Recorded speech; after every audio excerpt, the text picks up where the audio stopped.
If you and your best friends were being hunted for sport by a holiday-themed mascot gone completely insane, what would you do? When these troublemaking teenagers accidentally turn a door-busting sale into a deadly massacre, someone from the crowd decides to take their revenge, and every single one of them is on this year's chopping list. We're here to break down the mistakes made, what you should do, and how to beat the Black Friday slasher in Thanksgiving.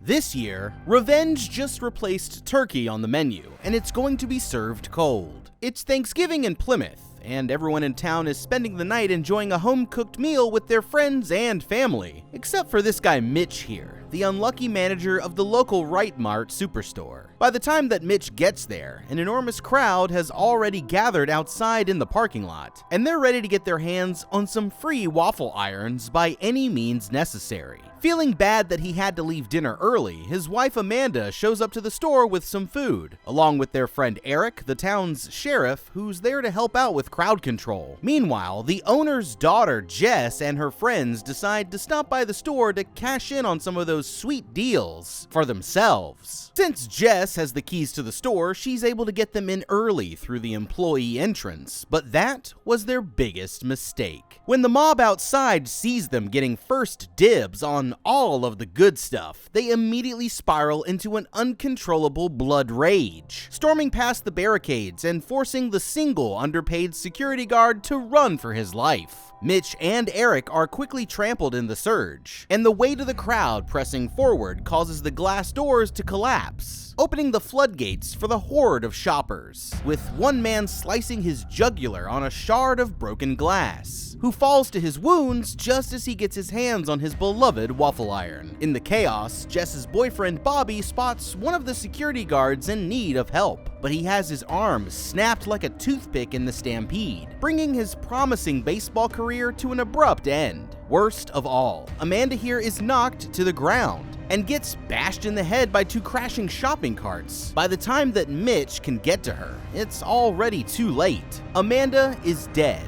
and countless other lives were lost. But in the end, it seems like nobody has learned their lesson. Hey, what's this? It just got delivered. No return address. A cryptic message. Assemble your squad, Commander. The fate of the multiverse hangs in the balance. This sounds familiar. Calling all Marvel fans. Are you ready to take control of your own superhero destiny? Ever wanted to build the ultimate dream team of heroes and villains? Assemble heroes like Captain America, Iron Man, Spider-Man, even Venom and Carnage in Marvel Strike Force, the mobile RPG that lets you live out your Marvel fantasies. Power up your favorites, unlock iconic costumes, and unleash devastating special attacks in epic 5v5 battles. New characters like Echo, Symbiote, and Ghost Spider just dropped, and the game is constantly evolving with fresh game modes and events. Blitz through campaigns, crush your rivals in arena, and dominate in alliance war. Climb the ranks in Cosmic Crucible, conquer raids, and earn epic rewards every month. If you're a new player, you can unlock up to 17 total characters within the first 30 days, including Deadpool, Thor, and Captain America. So what are you waiting for? Assemble your squad today and fight for the future of the multiverse. Download Marvel Strike Force for free with my link in the description or QR code, and use the code VENOMGIFT for a Venom starter pack that'll give you a head start. And for a limited time this month, if you use the QR code or click the link in the description, you'll unlock these exclusive characters for free just by logging in. Celebrate the release of Marvel Studios' Echo by unlocking Echo for free. Thanks to Marvel Strike Force for sponsoring today's episode. And remember, enter Venom Gift for 100 Venom Shards, 500 Power Cores, and 5 Premium Orbs. Let's go, everybody. It's time to save the world.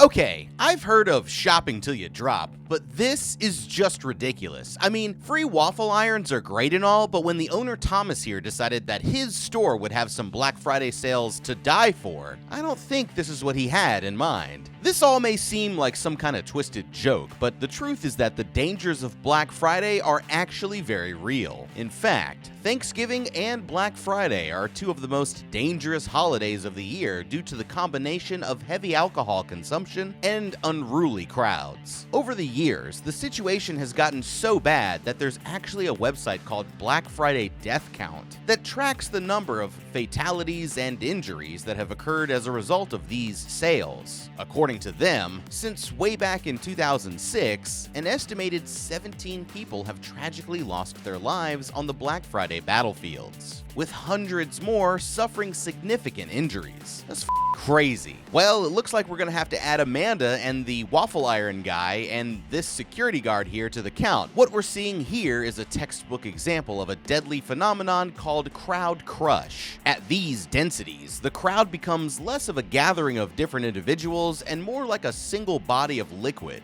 forcefully passing the pressure on from one person to another like an unstoppable wave. This is so dangerous because if one person trips, it can become like a domino effect, where people are buried under falling members of the crowd and the pressure makes it impossible for them to get back up. For the millions of people around the world who suffer from claustrophobia, this is pretty much their absolute worst nightmare. The pressure from the back of the crowd pushing forward can quickly become so great that the people at the front of the crowd are sandwiched against the barricade, causing them to suffocate. Should that barricade eventually collapse from the weight, anyone who finds themselves in the path of the crowd can easily be trampled to death, just like what happened to that poor security guard who was only trying to do his job. The first sign that a crowd is getting out of control is if you can feel yourself being pressed against all four sides. Experts say that the best strategy here is to treat it the same way as you would a rip current, by moving sideways through the crowd with the flow of pressure instead of trying to escape forwards or pushing back. As for Jess and her friends, the moment that they saw what was about to go down, they should have hightailed it to the back exit as quickly as possible to avoid being swarmed by the crowd of frenzied shoppers. After all, if even the security guards are deciding that it's time to cut and run, then maybe you should probably take the hint and do the same. The truth is that all of this bloodshed could have been easily prevented if Thomas and his wife had spent more time thinking about public safety and less time focused on profits, but now they've just created the origin story for a twisted killer who's going to teach them the error of their ways. And I can't wait to see what happens next. We pick up 1 year later, and although it's business as usual for most of the town, Bobby hasn't been heard from publicly since the incident. No arrests were ever made, and Mitch here is now leading protests to have the store shut down, convinced that the owner is trying to make everyone forget what happened so that he can keep raking in the cash. While getting some lunch with her friends at the local diner, Jess notices Bobby slipping out through the back door. They haven't spoken since last year, and now she's back with her ex, this doofy guy Ryan. That's when they notice something strange. For some reason, an account with the username John Carver, named after the first governor of Plymouth Colony, has tagged them all in a picture of a Thanksgiving dinner with the caption, "The table is set." They don't realize it yet, but there's an unhinged killer on the loose with a literal axe to grind, and the waitress is about to be his first victim. Closing up the restaurant, the waitress starts getting ready to head home for the night, never noticing that there's someone quietly watching her from back in the kitchen. As she's putting on her jacket, she's suddenly ambushed by someone in a John Carver costume, who pins her to the wall and slashes her hand with a razor blade. The killer drags her over to the sink, dunking her head into the water before sticking her up against the inside of the freezer door to hold her in place. With the woman stuck there like a twisted version of that scene from A Christmas Story, the killer grabs his axe to finish the job, but she manages to escape just in time. Terrified, she locks herself in the manager's office, trying to call for help. But she can't get her phone open since her fingertips have all been ripped off, and her face is badly mangled. Just then, she hears the bell on the front door jingle, and she thinks that the attacker must have given up, but she has no idea that it's really a trap. She runs for her car in the parking lot, but for some reason she can't seem to find her keys. That's because the killer is already in her car. Stepping on the gas, he speeds towards her as she hides out in a nearby dumpster, causing the lid to slam shut and cut her completely in half. The next morning, the sheriff finds her lower half back at the scene of the crime, stuck to the top of the star on the front of Right Mart. Clearly, this killer has a message for the owner, and everyone else who was involved in the massacre last year.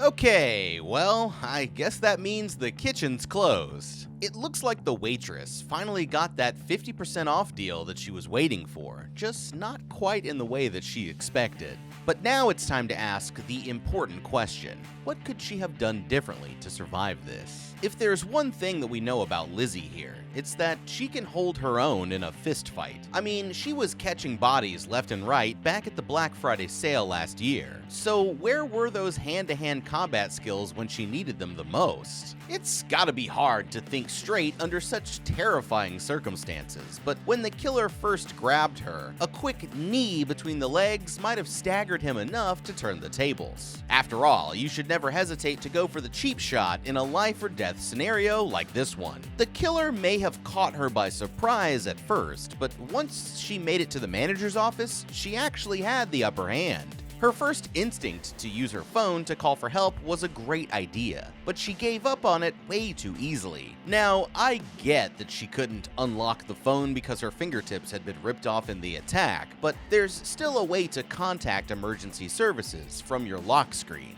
By holding down the volume and lock buttons on either side of the phone, she could have brought up the slider to make an SOS call and then simply used her knuckles or the tip of her nose to initiate the call. Even just holding down the lock button alone would have brought up the phone's digital assistant, who she could have then asked to make the call for her. So as long as she had cell service, there's really no excuse for why she couldn't find some way to get through to the police. She just needed to think a bit more creatively. I would have used any furniture that I could to barricade the door to the office. With the help of the security cameras, she could have kept track of the killer's movements as well. There's bound to be something in there, like a fire extinguisher, that she could have used to defend herself. So I would have held down the fort in that office and waited until I was 100% sure that it was safe to come out, since you really have everything that you need to survive right there inside. Trying to hide out in that dumpster was her biggest mistake of all. When it sounded like the killer had gone outside, she could have instead quickly locked up the exits from within,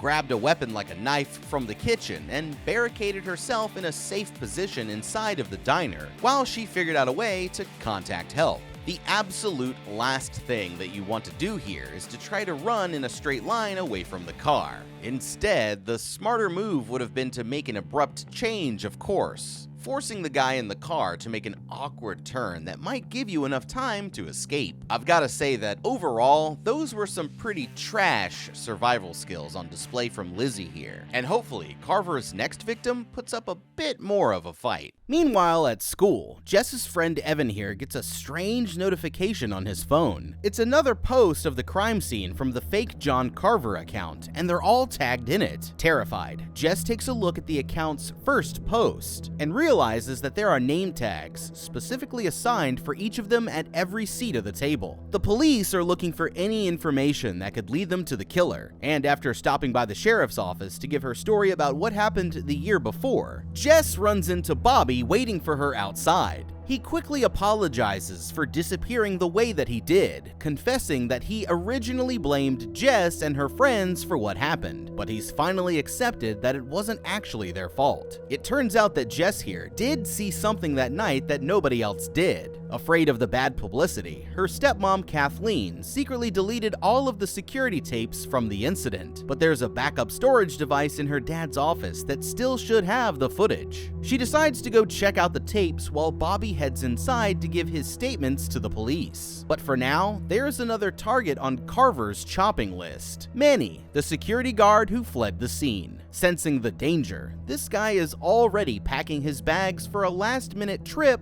to the Dominican Republic, but just when he's about to leave, he realizes that he can't find his passport, forcing him to double back and search his room. That's when he notices a John Carver mask sitting on his couch, and he knows that the killer must be nearby. Grabbing a baseball bat, he starts slowly making his way towards the kitchen while shouting for the intruder to show themselves. But before he can even react, he's suddenly stabbed in the stomach with an electric carving knife from under the kitchen table. As he staggers towards the door trying to escape, the killer wraps a wire around his neck, slicing his head clean off with one quick move before stuffing his head into a duffel bag and calmly walking out of the front door. Okay, and this is exactly why dog people live longer. All jokes aside, it's not like Manny's feline friend here did him any favors in the fight, and there's no denying that things might have gone a bit differently if he'd adopted some highly trained German shepherds instead. This guy couldn't pick between fight or flight when he had the chance, and he ended up paying the price. At least now he'll be getting a 100% discount on all future haircuts, but Manny, you up, dude. So let me get this straight, right? Back at the Right Mart Massacre, Manny here made the choice to get the hell out of there at the first sign of trouble. But now, when he knew that a killer was on the loose and found the guy's signature mask sitting in his own damn apartment, that's when he decided to grow a pair? I mean, come on, man. The door was right there. If there was ever a time to run, this was it. With the killer still having the element of surprise, this put Manny here at a severe disadvantage. The last thing that you want to do is to go around loudly announcing your presence while you wait for him to stab you in the gut, especially when you've got a clear shot straight to the exit. If you absolutely refuse to move,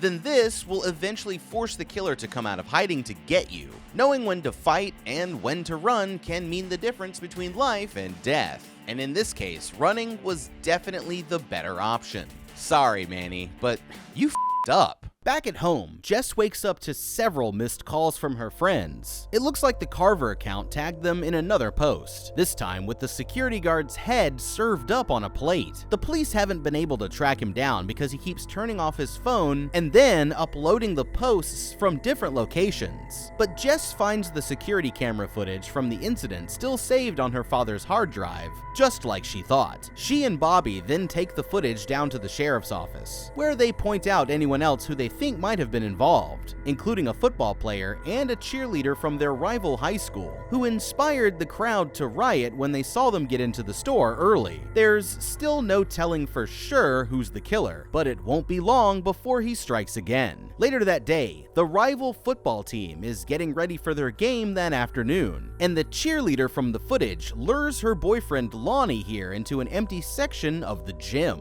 While she's doing some moves on the trampoline, the killer suddenly grabs Lonnie from behind, twisting his neck completely around without the girl even noticing what has just happened. As she continues jumping, she lands straight onto a knife that he's stabbed through the trampoline from below. The girl bounces down onto the knife over and over again, until she finally dies from her wounds with no one around to witness. With the killer's rampage showing no signs of slowing down, the two schools end up canceling the game, and the sheriff advises Jess and her friends to stick together for safety. She decides to wait in the lobby for Evan and his girlfriend Gabby to get changed, but has no idea that they've just been ambushed by the killer. Growing concerned, she texts Gabby to ask if they're ready to leave, but her friend strangely texts back asking if she can come to them instead. Although it seems unusual, Jess here takes the bait. But when she texts her back to see where they are, she hears Gabby's phone go off from inside of a recycling bin. Picking up the phone, she notices the killer standing behind her in the reflection from the screen just in time, and narrowly avoids getting her head chopped off with an axe. The killer chases Jess down the hallway, but she manages to hide out in the school's cosmetology lab, taking cover among the mannequins while he slowly searches the room. At the last moment, she jumps out from her hiding spot and blinds the killer with a blast of hairspray, buying her enough time to run back to the police who are still waiting outside. For now, she's managed to escape with her life, but as for what happened to Evan and Gabby, we can only wait and see.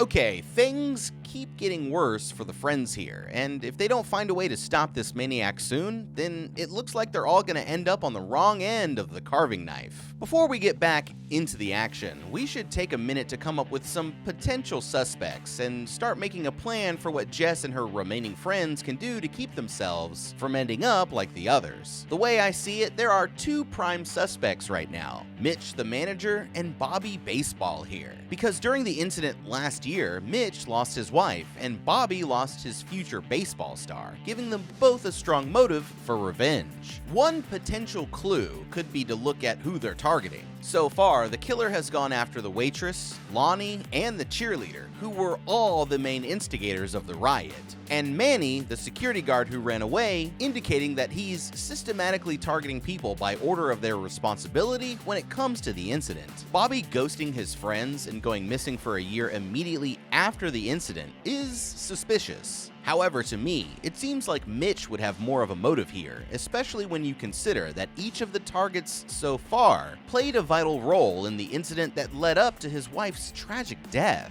and that he's spent the last year actively protesting to get Right Mart shut down and have criminal charges brought against the family. For now, I'm definitely putting my money on Mitch here, but we also can't rule out the possibility that it could be Thomas or Kathleen trying to tie up loose ends, since they're both heavily invested in the cover-up. It could be that they're intentionally trying to set one of the other more obvious suspects up as a scapegoat. Plus, we learned from Scream that it always makes your plan easier to have two killers working together. This makes things even more complicated. There was also a mystery employee named Bob who called out on the night of the massacre, which is why Mitch had to go in, which is definitely suspicious. There's no telling who this Bob could be as of now, but it's still something to consider. For now though, I'd want to keep a close eye on all of them. Mitch being an adult makes things more complicated, but as for the friends, I'd tell everyone to start sharing their locations on their phones, and try to hang out as a large group as often as possible. Ideally, not even leaving each other's sides for a minute until the killer was found.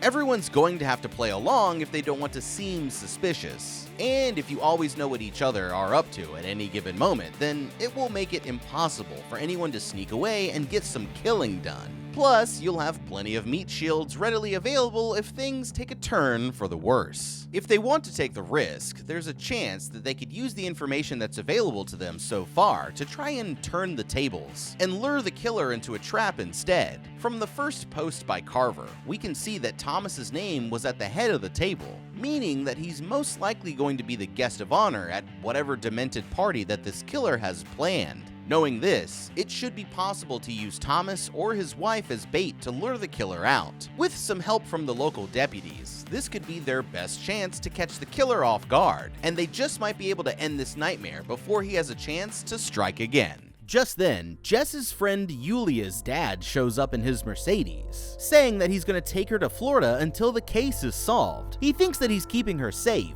but they have no idea that you can't run from Carver's demented Thanksgiving justice. Meanwhile, Yulia here is packing up her things to get ready for her surprise vacation. Her father even hired one of the local deputies for security, but no sooner does the officer let his guard down than Carver shows up and knocks them both out with tranquilizer darts. Upstairs in her room, Yulia leans over to throw out a Q-tip when the reflection in her mirror shows the killer standing directly behind her. Suddenly, he stabs her straight in both of her ears with two tiny corncob holders. Brutally injured, she tries to crawl for safety, but the killer only grabs her and drags her away. Jess and Scuba here saw the whole attack go down over FaceTime, so they quickly rush over to her house, hoping to save their friend before it's too late. By the time that they get there, they find the killer upstairs with a knife to Yulia's neck, and he's holding up his phone to show that he has Gabby and Evan both still alive at his evil lair. Before they can save her, the killer tosses her down onto a spinning table saw. It looks like Yulia won't be making that flight after all.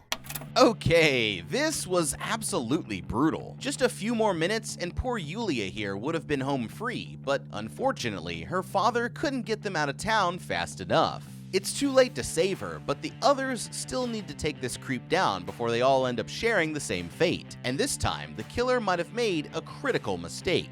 Here's the thing. We never really find out if Yulia's dad is alive here, but later, we see a character get hit with one of these darts and then wake up. This means that, although Yulia is dead, her wealthy Eastern European father is still alive. Take one look at this guy, and you can tell that he's someone that you probably don't want to mess with. I mean, not to judge a book by its cover, but he has the same accent as the mobsters from John Wick.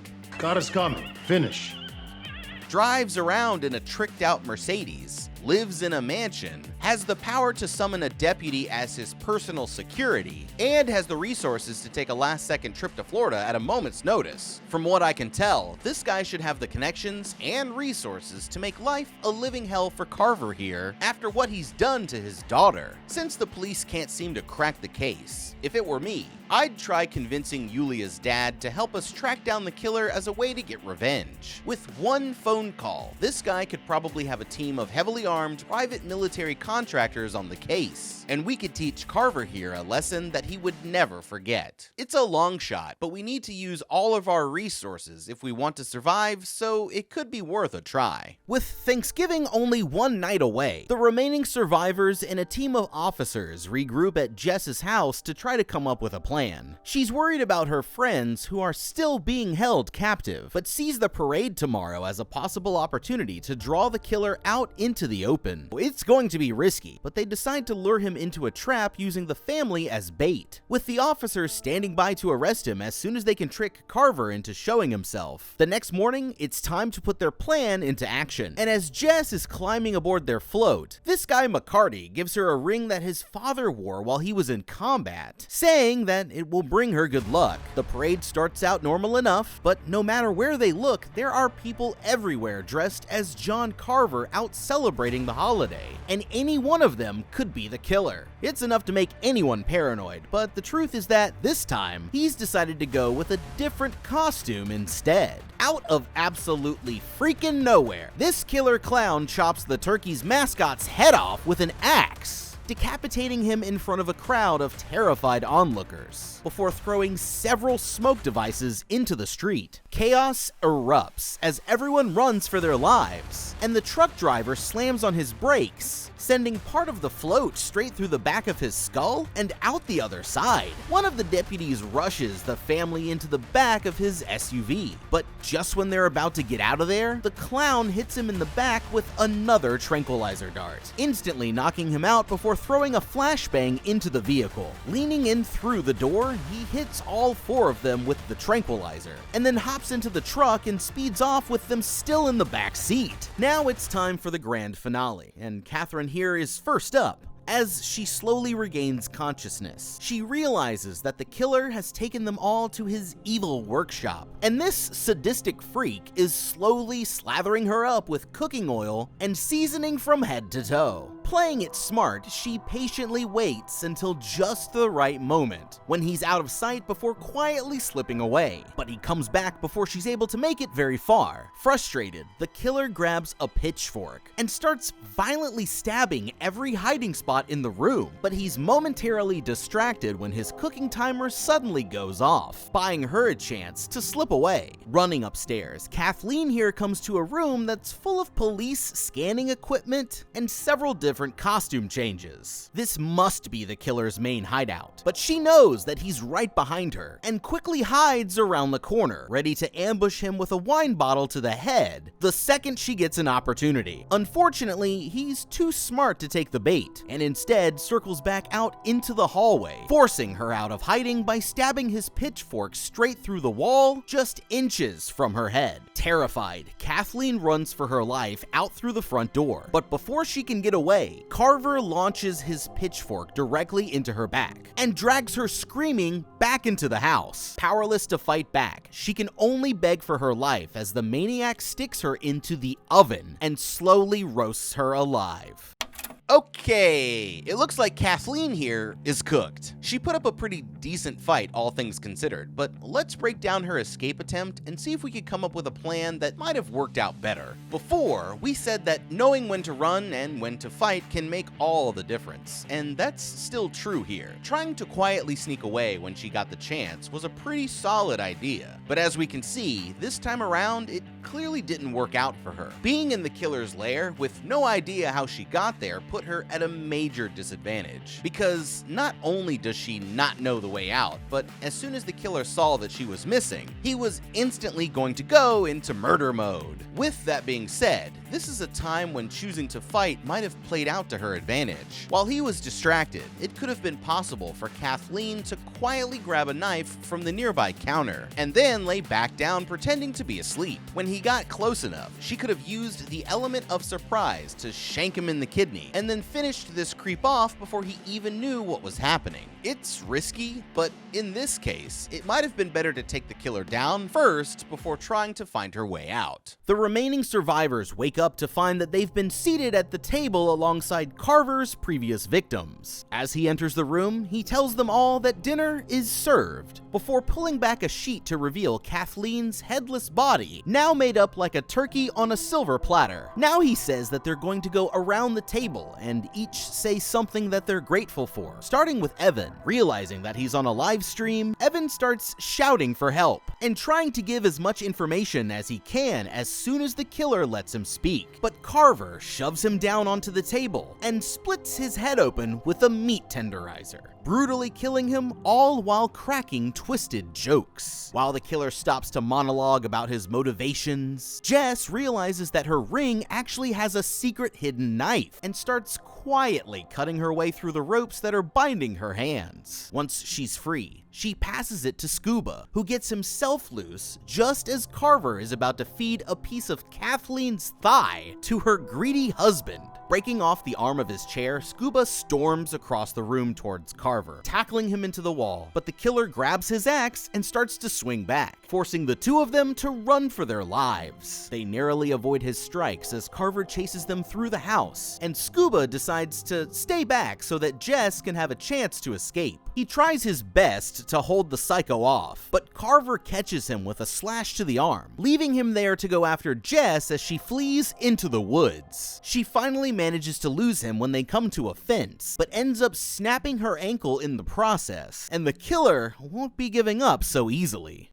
Okay, at least Jess here managed to escape with her life, but that still leaves her friends behind to fend for themselves. And the truth is that she and Scuba may have missed a critical opportunity to end this nightmare early. When Carver was chasing them through the hallways, he ended up getting his axe stuck in the wall, leaving him briefly defenseless. Of course, it's hard to think straight under such terrifying circumstances, but if Jess and Scuba had capitalized on that moment, they could have worked together to take Carver down. We know that Scuba here can handle himself in a fight, so with some help from Jess, they might have been able to take advantage of the 2-on-1 to put a beat down on this creep and save their friends. But now, it's all up to Jess to see if she can still save the day. Running for her life, Jess eventually finds her way back to the start of the parade route, where she finds the sheriff lying dead from a wound to the head. As she looks towards the building, she notices the killer sneaking in through a side door and grabs the sheriff's weapon before bravely following him inside. From the shadows, she watches as the killer takes off his mask, revealing that it's been Bobby all along. Suddenly, the sheriff pops up and grabs her from behind. It turns out that he's not dead after all, and he tells her to get back outside while he handles things with her ex. Jess is nervously pacing back and forth outside when she hears several gunshots, and the sheriff stumbles out of the building claiming to have confronted Bobby, although he eventually lost him. Within minutes, the rest of the police force descends upon the building, searching every inch of it for any signs of the killer, but all that they can turn up is Bobby's cell phone still logged into the Carver account. While everyone else is occupied, the sheriff pulls Jess aside and thanks her for help, but she asks for a moment alone to process everything that's just happened. After a while, he eventually comes back to take her to the hospital, but that's when she makes a terrifying discovery. The sheriff's pants and shoes are covered in the same type of brush that she ran through to escape,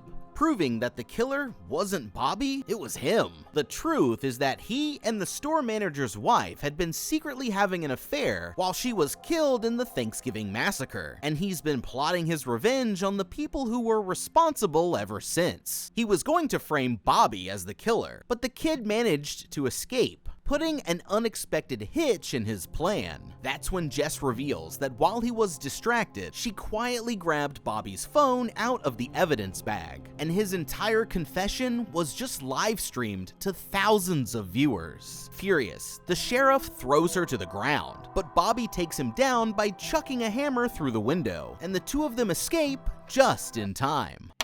Okay, it looks like we now finally know who the killer is, but there's a way that Jess might have been able to figure this out a bit earlier. Think of it this way: the killer had places at the table for each one of them in the posts with all of the name tags facing the camera. And if she'd been able to zoom in enough, she might have noticed someone was suspiciously missing: the sheriff himself. He was the only member of law enforcement at the massacre, so the killer should have definitely made him a target as well. His name not being at the table was an early warning sign that he was behind it all along. And although it would have been nearly impossible for her to figure that out, they might have gotten to him earlier if Jess and her friends had somehow noticed this small but important detail. As they go, Jess turns on a nozzle filling up this giant inflatable turkey with flammable gas. The two of them jump into his uncle's work truck, hoping to speed away, but the sheriff grabs the tow cable and latches them to a support column, stopping them in their tracks. Thinking that he's got them trapped, he starts slowly walking towards them, dragging his axe along the cable. But Jess here has one last trick up her sleeve. As he's closing the distance, she loads up a blunderbuss that she finds in the bed of the truck and fires it straight into the giant turkey, igniting the gas and blowing the sheriff up in a massive fireball. It looks like she and Bobby managed to get away, and their remaining friends meet them outside as the police and firefighters rush to the scene. Although the officers think that nobody could have survived the blast, the sheriff's body was never found, and the survivors here just learned the most important lesson of all: get your holiday deals on Cyber Monday instead. Happy Thanksgiving? Yeah, I don't know. What the hell would you guys do in this situation? If it were me and I were living in a small town and all my friends were being killed by a freaking pilgrim, I'd get the hell out of there. I wouldn't even wait for the police to tell me what to do. I would just airplane mode, go out into the country, and wait until the whole shit blew over. I'm not risking my life for some